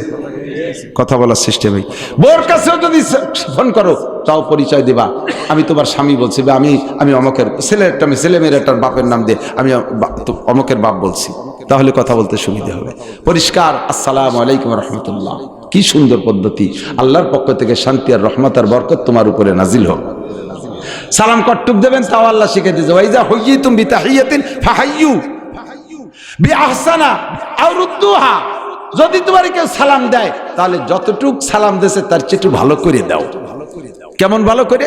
আপনাকে আমি বলছি আসসালামু আলাইকুম, আপনি উত্তরে একটু ভালো করে দেবেন ওয়া আলাইকুমুস সালাম ওয়া রাহমাতুল্লাহ। আমি যদি বলি আসসালামু আলাইকুম রাহমাতুল্লাহ, আমি এটা বাড়াই দিছি, আপনি আর একটু ভালো করে দেন ওয়া আলাইকুম আসসালাম ওয়া রাহমাতুল্লাহি ওয়া বারাকাতুহু। আমি যদি এবার তিনটাই কই বলে, হাদিসে এই পর্যন্ত আছে আসসালামু আলাইকুম ওয়া রাহমাতুল্লাহি ওয়া বারাকাতুহু, এবার আপনি আর বাড়াবেন না, এবার আর রুদ্দুহা, যতটুকু আমি বলছি অতটুক ওয়া আলাইকুম আসসালাম ওয়া রাহমাতুল্লাহি ওয়া বারাকাতুহু। আবার অনেকে খানিক কিরামতি দেখায় ওয়া আলাইকুম আসসালাম ওয়া রাহমাতুল্লাহি ওয়া বারাকাতুহু ওয়া মাগফিরাতুহু ওয়া কুদরাতুহু ওয়া জান্নাতুহু ওয়া জাহান্নামুহু ওয়া দাখিলুহু ওয়া খারিজুহু। এই গুটিখানি কথিত হয়, অত পণ্ডিতগিরি দেন যাবেন, এই জায়গায় রুদ্দুহা সমান সমান শেষ। বুঝে আসছে কথা? সবচেয়ে বেশি সালাম পাবে কে? এত বড় একটা সুন্দর দোয়া সবচেয়ে বেশি কাকে করবেন? যে আপনার সবচেয়ে বেশি আপন তাকে।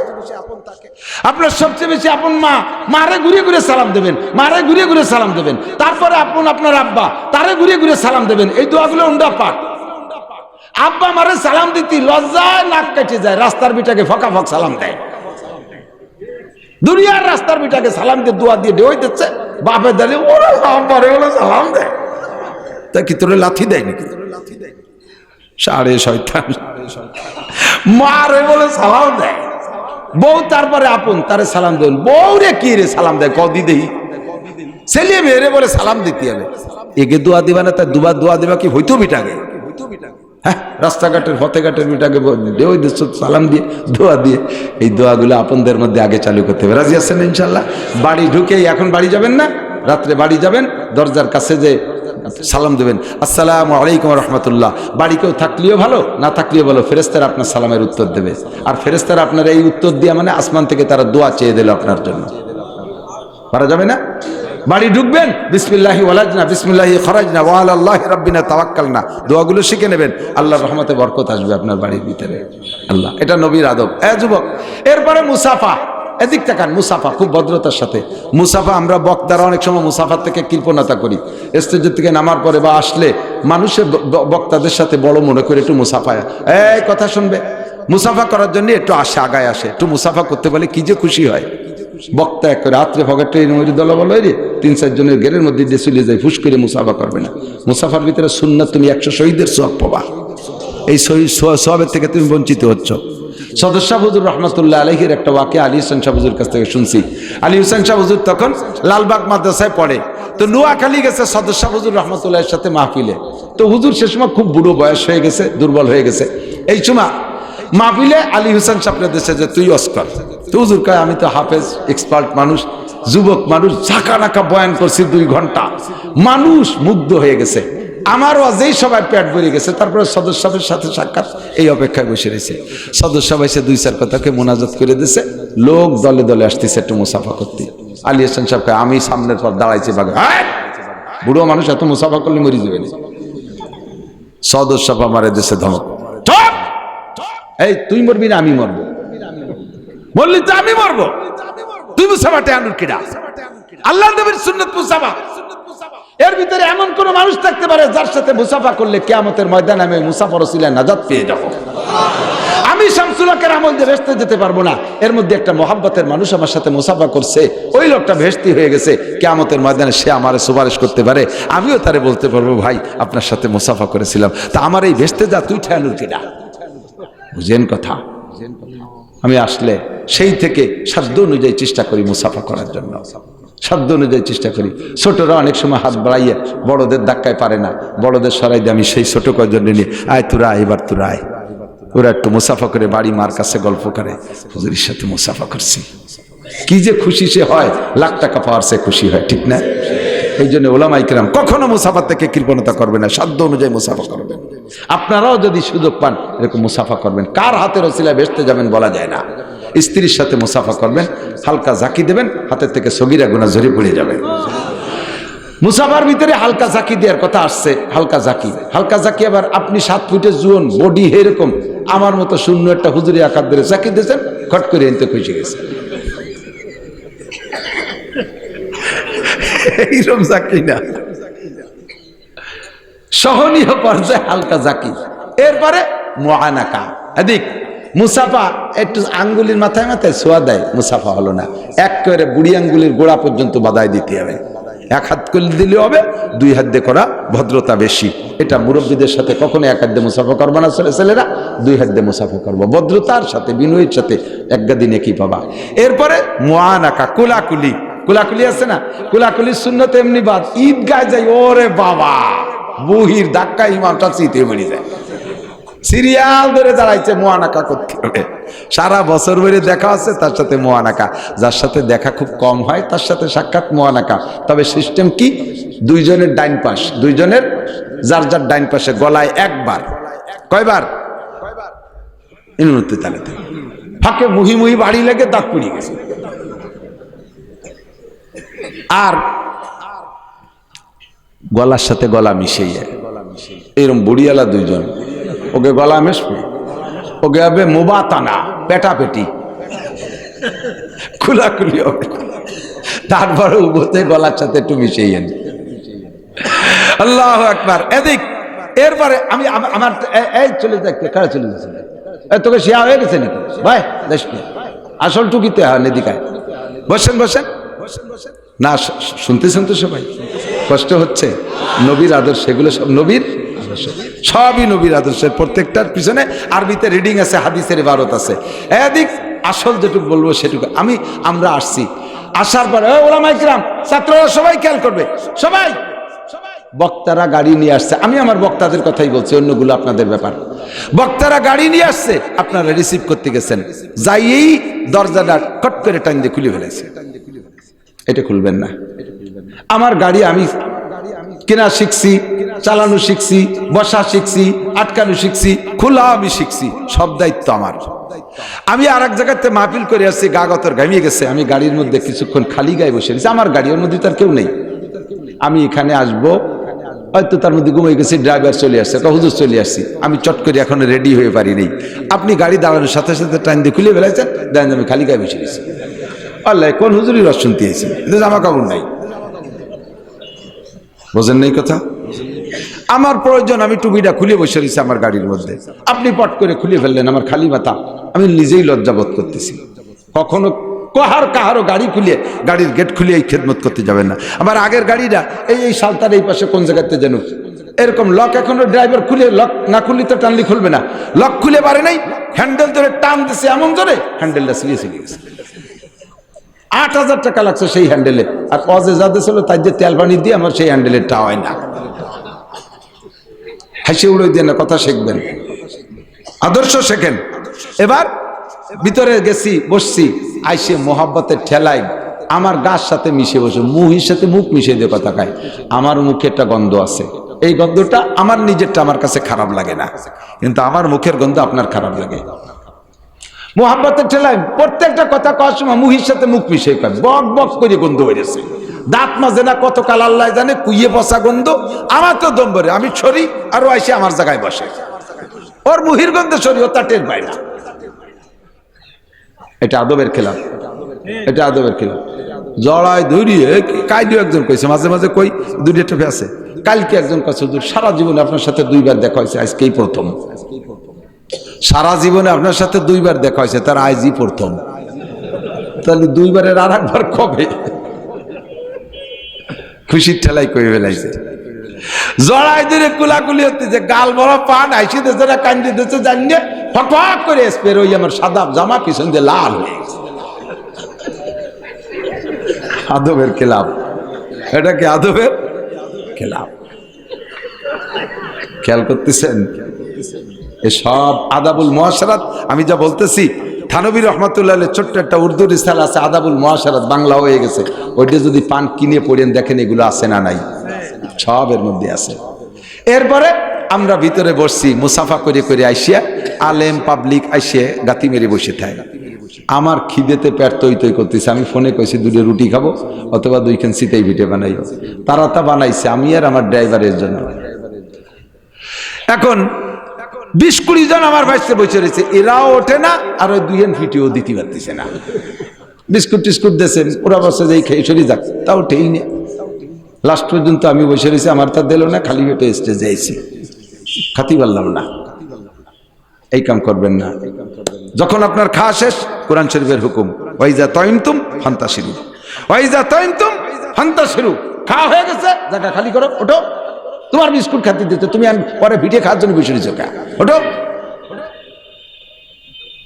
আমল করা যাবে তো?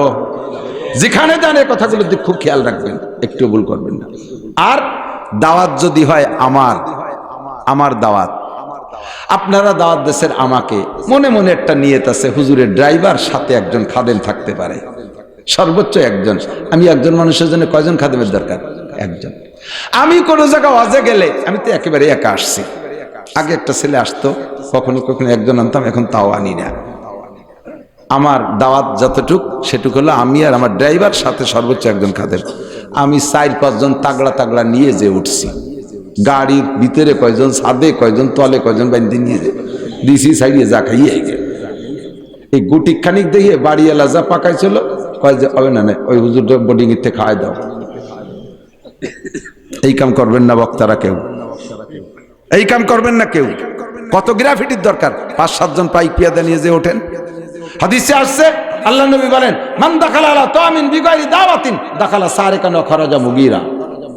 যদি কোনো ব্যক্তি কোনো বাড়ি বিনা দাওয়াতে খাইতে ঢুকলো, তাহলে ওই লোকটা ঢুকলো চোর হইয়া, ডাকাতি করে বেরোলো। দাওয়াত দেশে আমারে, দাওয়াত দেশে আমার ড্রাইভারের সাথে একজন খাদেম, বাকি যে 3 জন, সেই 3 জনটা আপনি খায় আনলেন, ওরা চোর হয়ে ঢুকছে, ডাকাতি করে বেরোইছে। আর যে কটা সাথে যায়, দামলা দামলা গেলেও সে হাসির মতো চাবানো ছাড়া। প্রথম বইটাকে, বাকি সব মেহমানের খানা ওই এক বইটাকে শেষ করে ফেলাই দেয়। আজকে কালকেরে বক্তা যার ধরে দামলা দামলা গুলো নিয়ে যাইয়া ক্রেডিট দেখায় যে আমি আসছি, চলো যা আমাকে সেখানে। আবার এই ক্রেডিট দেখানোর দরকার নেই।